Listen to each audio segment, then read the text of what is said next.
वीरेंद्र जी, स्वागत है आपका। ये डीएनए चेक करने तक की बात कहां से पहुंच गई?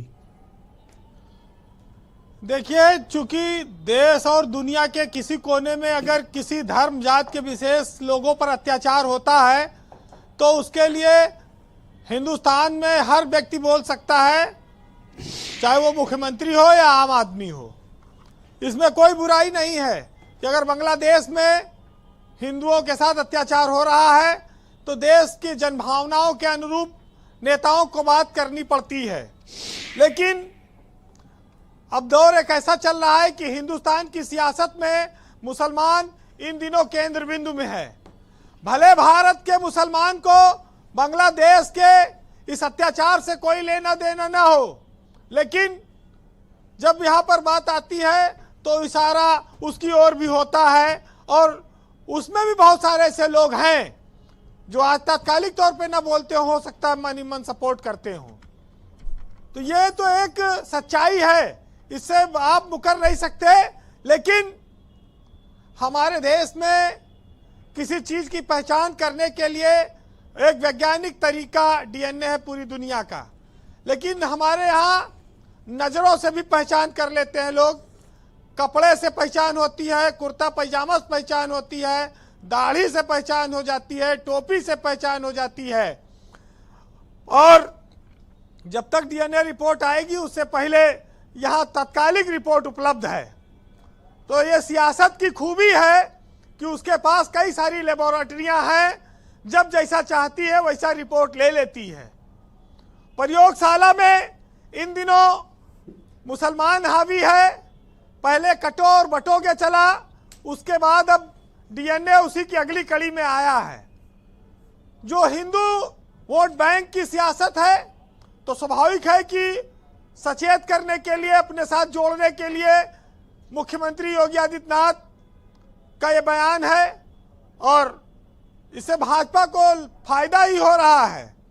लेकिन इतना जरूर है कि सामाजिक भाईचारा और ताना बाना का भी ध्यान रखना पड़ेगा। ये बात आई थी कि भाई ऐसे मंदिर मस्जिद हर जगह सर्वे होता रहेगा तो ये तो एक अंतहीन सिलसिला है, ये खत्म नहीं होगा और रोज यहां पर बवाल होगा। ये सच्चाई है, इसमें तो समस्या है।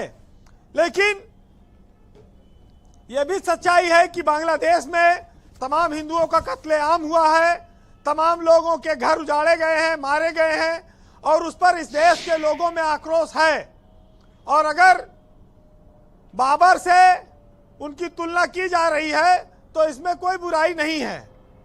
हिंदुस्तान का मुसलमान इसमें कितना लपेटा जाए ये राजनीतिक दलों को तय करना है। जी ब्रजेश जी, विरोध दर्ज कराना चाहिए, हमारा अधिकार है। इसमें जिसने दर्द देखा है, शेख हसीना का जब पलायन हुआ वहां से, उसके बाद जो माहौल बना उस पर विरोध होना चाहिए। लेकिन हम न कभी दमन के पक्षधर रहे हैं, न सर काटने के, न हत्या करके लोगों पर राज करने के लिए। दुनिया में जब से कल्याणकारी राज की अवधारणा आई है, लोकतंत्र का सिस्टम आया है, वहां ये सब चीजें खारिज कर दी गई हैं।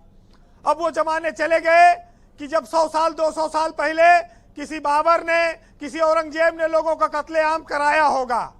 आज के जमाने में यह संभव नहीं है, ना अब यह कोई परंपरा है, और पूरी दुनिया इस चीज को अब इतिहास में दफन कर चुकी है। वोट की खातिर जरूर है कि कुछ चीजें उठती हैं, लेकिन समझदार लोग, पढ़े लिखे लोग इन सब चीजों को खारिज करते आए हैं और ये खारिज होती रहेंगी। ब्रजेश जी, हिंदू धर्म जो कहता है वो ये कहता है कि इस पृथ्वी पर सबसे पहले कौन आया? मनु, शत्रुपा और सब उनकी संतानें हैं।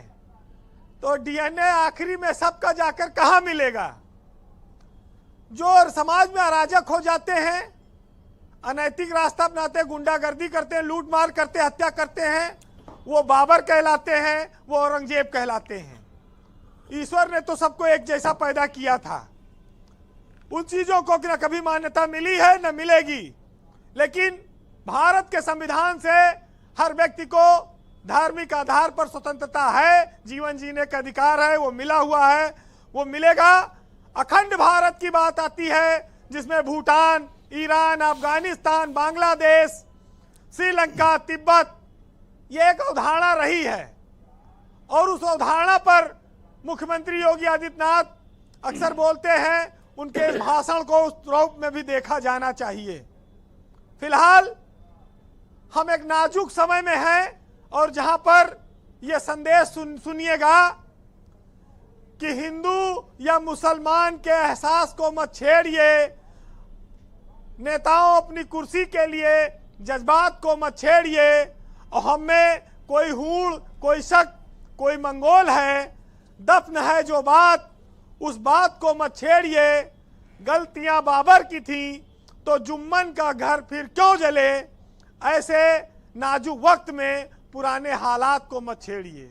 बहुत शुक्रिया वीरेंद्र जी, आपका बहुत बहुत धन्यवाद। ग्राउंड जीरो से अपना फीडबैक, ओपिनियन और पॉलिटिकल ऑब्जर्वेशंस हम तक पहुंचाने के लिए आपका बहुत शुक्रिया।